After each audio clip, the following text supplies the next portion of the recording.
ئەندامانی کۆمەڵی دادگەری لە ئیدارەی سۆران پشتگیری لە بڕیارەکەی سەرکردایەتی کۆمەڵی دادگەری دەکەن لە بایکۆتکردنی پەرلەمانی دیزاینکرا و دەڵێن پەرلەمانێک لەسەر دزینی دەنگ بنیاد بنرێ خێر و خۆشی بۆ گەل ناهێنێ و شیاوی ئەوە نییە کۆمەڵتیایدا بەشدار بێت.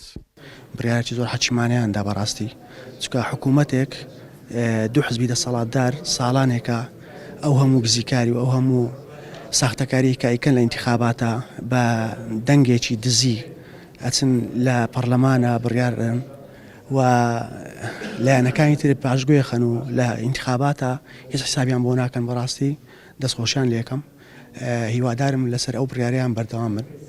هەمومان دەزانین کۆمەڵی دادگەری ئەو حەزمەی کە هەیەی لە ناو دەنگدەران بەردەوام لە ڕابردوودا لە سەنگەری دیفاعکردن لە ژین و دینی خەڵک بۆ بەڕاستی ئەوە حەزمی کۆمەڵی دادگەری نییە بەڕاستی بڕیارێکی زۆر بوێرانە بوو بەڕاستی چونکە چوون بۆ پەرلەمانێک کە پێشوەختە دیزاین کراوە پێشوەختە بەرنامە بۆ داڕێژراوە هیچ منتیقێکی تێدا نییە.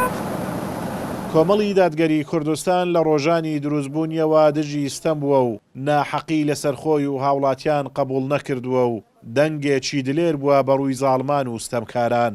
هەر ئەمەش وای کردوانە حەزانی بەردەوام بۆی لە کەمین بن دزینی موچە و داهات و قوتی خەڵک دەسەڵاتدارانی تێر نەکرد.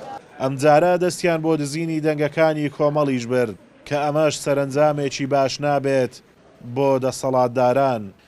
بێگومان هەڵوێستی کۆمەڵی دادگەری یان لە بایکۆتکردنی پەرلەمان باشترین هەڵوێستێک و وە جوانترین هەڵوێستێکە کە جێگای تەقدیرە جێگای ئەوەی کە لایەنەکانی دیکەش چاوی لێ بکەن نەکار ئەوەی کە ینی وەکو دەویستێ بە شێوازی جیاجیان لە سۆشیال میدیا یا لە ئیعلام یا لە باش شێوازێکی تر دەویستتر لەو هەڵوێستەکان بکرێتەوە گوایە کورسەکان دابەش دەکرێت یا بەو شێوێ.